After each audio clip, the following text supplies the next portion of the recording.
दूसरी जानिब एक बड़ा मसला जिसका आवाम को सामना है वो चीनी की कीमत के हवाले से है, जिस पर हम मुतअद्दिद बार बात भी कर चुके हैं। और ये क्यों होता है इतना बड़ा इशू? जब मामला निचले लेवल पर होता है, कीमतें बढ़ने लगती हैं, ग्रेजुअली बढ़ रही होती हैं, कम से ज़्यादा हो रही होती है, तो क्यों उसको उसी वक्त एड्रेस नहीं कर लिया जाता? या फिर मार्केट की एक्चुअल सिचुएशन क्या है, कौन है इसके असल जिम्मेदार? ये जानने के लिए हमने रब्ता किया है। आसिम गनी उस्मान साहब है, chairman sugar mills association, is the appropriate person. हम उनसे बिल्कुल वही बात जानेंगे जो इस वक्त बिल्कुल ठीक है फैक्ट्स एंड फिगर्स के हवाले से। Thank you so much Ghani साहब आपके वक्त का। ये बताएगा कि अभी सबसे बड़ी वजह है क्या, क्यों बढ़ रही है इतनी ज्यादा चीनी की कीमत? मार्केट की असल जो वैल्यू है इस वक्त वो क्या है? चीनी की वजह आपके मुताबिक क्या है? देखिए, मार्केट में चीनी की कीमत बढ़ने की कुछ वजूहत हैं जो हमें और आपको अंडरस्टैंड करने पड़ेंगी। जो सबसे इम्पोर्टेंट बात है, एक स्मगलिंग वाला एस्पेक्ट है।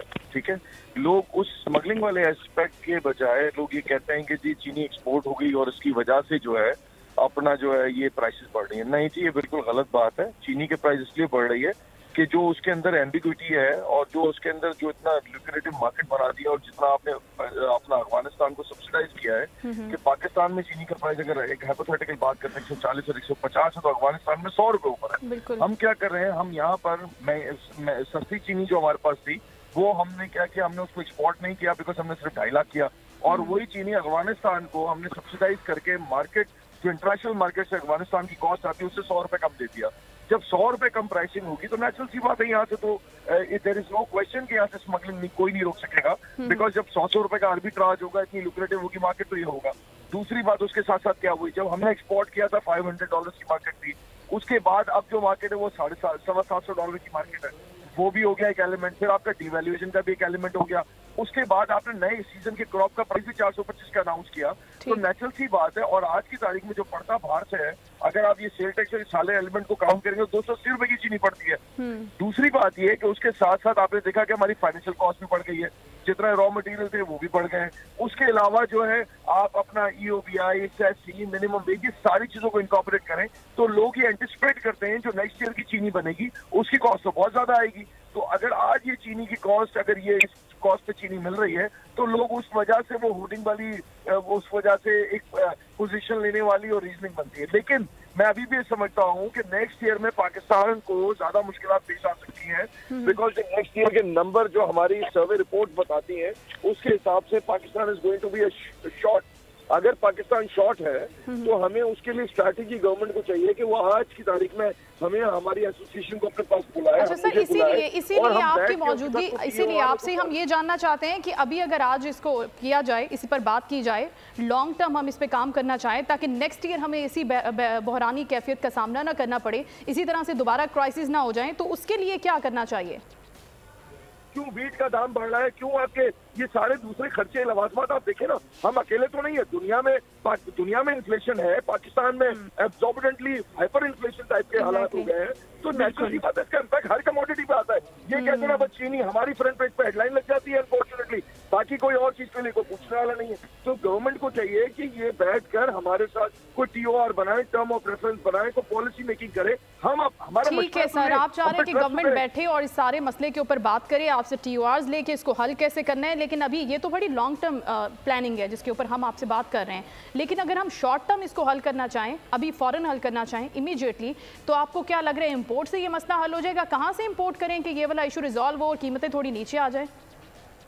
आपने R&D डिपार्टमेंट बनाया नहीं, कोई रिसर्च डेवलपमेंट पे काम नहीं किया।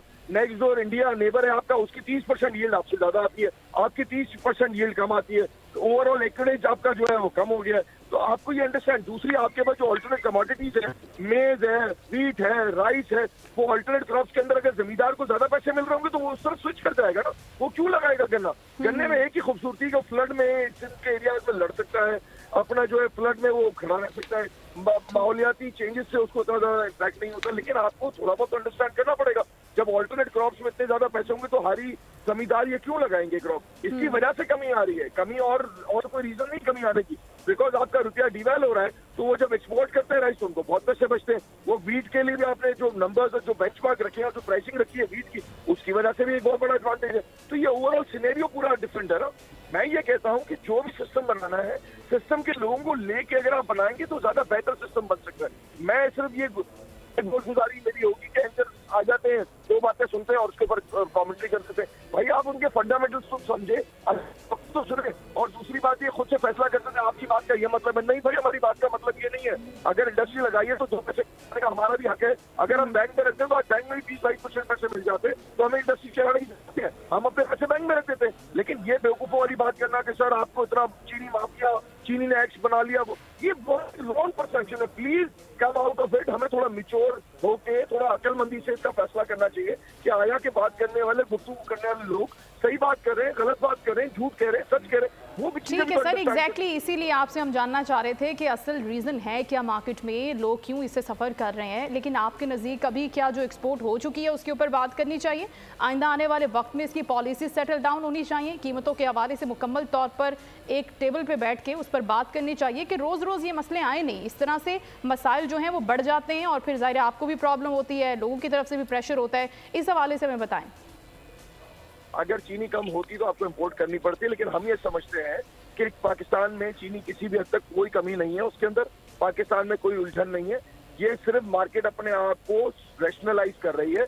उससे मेरा मतलब ये है कि अगर बाहर की पैरिटी पे महंगी है, आसपास के मुल्कों में महंगी है, हर जगह पे अगर महंगी है, तो नेचुरल सी बात है कि पाकिस्तान में जो उसका प्राइस है वो अंडर वैल्यू है, उसको उस लेवल पे आना पड़ेगा। अगर आप उस लेवल पे नहीं रखेंगे तो आइंदा सालों में यही काम होते रहेंगे जो अब हो रहे हैं। तो उससे निकलने के लिए आपको ये स्ट्रैटेजी करनी पड़ेगी और आगे आने वाले साल के लिए भी आपको, अगर चीनी की जो हम समझते थोड़ी बहुत शॉर्टफॉल है, तो उस सिलसिले में हमारे साथ बैठ के कोई स्ट्रैटेजी बनानी पड़ेगी ताकि ये इस तरीके का साल दोबारा ना देखना पड़े। लेकिन मैं आपको ये जरूर बताना चाहूंगा आपके प्रोग्राम से उससे कि मुझे ऐसा लगता है कि चीनी के प्राइसेस रैशनलाइज नहीं है हुए अभी भी उनमें ये मैं कोई बढ़ोतरी देने के लिए या खुदा न खास्ता कोई इस तरीके का स्टेटमेंट नहीं दे रहा कि कल मेरे नाम से हेडलाइन चल जाए। मैं जनरल बताना चाहता हूँ लोगों को कि चीनी की कॉस्ट महंगी आएगी। जब वो महंगी हम समझ गए बिल्कुल कि अभी जब मटेरियल कॉस्ट बढ़ेगी तो चीनी की कीमत भी बढ़ेगी। Thank you so much for your presence sir, आपने इस पर बात की। आपका सब्सक्राइब करें और बेल दबाएं ताकि कोई खबर रह न जाए।